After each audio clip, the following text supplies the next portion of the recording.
নিশা মোটামুটি 11:30মান বজাৰ পিছত মোৰ বন্ধু এজনক আমি গোবৰ্ধনাত আমি 4-5জন বন্ধুৱে মিলি ড্ৰপ কৰিব গ'লোঁ গোবৰ্ধনাত। গৈ থাকোঁতে খৈৰাবাৰীৰ যি ফৰেষ্টৰ এটা অফিচ আছে তাত বহুত ডাম্পাৰৰ যান-জঁট দেখিলোঁ। যান-জঁট ইমান যে আমাৰ গাড়ীখন পাৰ হৈ যাব নোৱাৰা হ'লোঁ। পাৰ হৈ যাব নোৱাৰাত মই গাড়ীৰ পৰা নামি পিনে ডাম্পাৰৰ ড্ৰাইভাৰ এজনক ক'ব ধৰিলোঁ, ইমান জেগা আছে, ইপিনে ছাইড কৰি আগবাঢ়ি নাযায় কিয়? মোৰ গাড়ীখন মই লৈ যাব পাৰোঁ যেন। তেতিয়া সেই সময়তে মোক এজন ল'ৰাই খেদি আহি তেওঁৰ হাতত সেই আছিল মৰণাস্ত্ৰ আছিল, পিষ্টল আছিল, পিষ্টলৰ বাটটোৰে নালটোৰে মোক ইয়াত মাৰে আৰু সেই অলপ পিছতে আৰু তেওঁৰ লগৰ দুজনমান আহি মোৰ পিছমূৰত কিবাহেৰে মাৰে, ৰড নে বটল মই গম নাপালোঁ। তো সেই মাৰাৰ লগে লগে মোৰ কনচিয়াছনেছ হেৰাই গ'ল, মই পৰি গ'লোঁ তাত। পিছত মই হৌচাহাট হস্পিটেলত যাই হৌচাহাট গম পালোঁ যে সেইজন মোক মাৰা মানুহজন আছিল সুজিত চৰকাৰ। তেওঁ বিজেপিৰ নেতা হয়। ইয়াত পিষ্টলেৰে মাৰিছে আৰু ইয়াত ৰড নে বটলেৰে মাৰিছে, মই গম আৰু টেপা বুলি কয় তেওঁক এনে সকলোৱে। কাৰণটো মই গম নাপালোঁ ঠিককৈ, ৰাস্তাটো মুকলি কৰি দিব কৈছিলোঁ খালি, যাতে মোৰ গাড়ীখন পাৰ হৈ যাব পাৰে।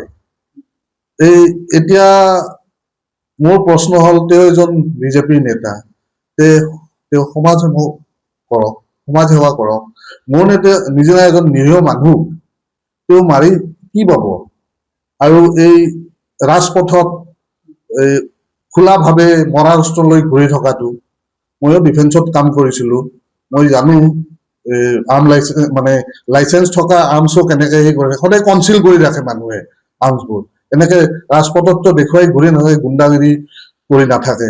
ডাম্পাৰবিলাক মই পিছতহে আজি গম পালোঁ যে তাৰ কিবা ডাম্পাৰবোৰ চালানো লৈ আহিব পাৰে, চালান মালিক নাথাকিলে ৰখাই দিয়া হয়। কিন্তু মই দেখিলোঁ বহুত খালী গাড়ীকৈ সিহঁতে ৰখাই আছিল, পুলিচ নাছিল।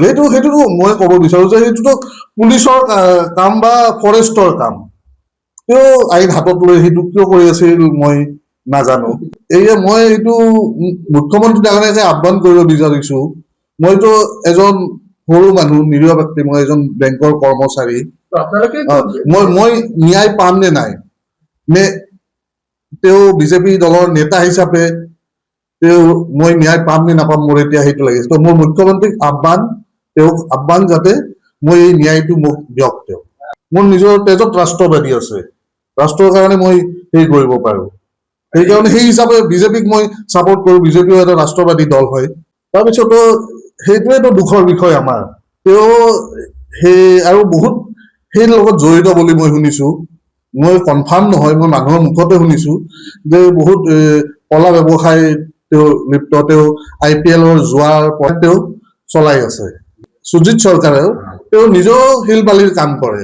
চিন্তনীয় বিষয় এইটোও যে এনেকুৱা হ'লে সাধাৰণ জনতা দেখোন ওলাবই নোৱাৰিব, ৰাস্তাত ওলাব নোৱাৰিব, মৰণাস্ত্ৰ লৈ গুণ্ডাগিৰি কৰি থাকিলে। এজাহাৰখন মই দিলোঁ আজি, মই ন্যায় পাম বুলি।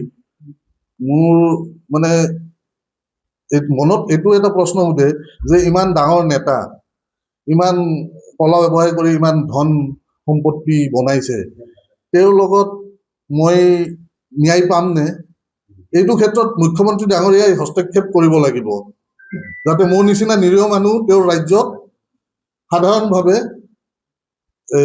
নিজৰ স্বাভিমানত জীয়াই থাকিব পাৰোঁ। মই এজন এক্স ডিফেন্সৰ, মই ইণ্ডিয়ান নেভিৰ পেটি অফিচাৰ আছিলোঁ।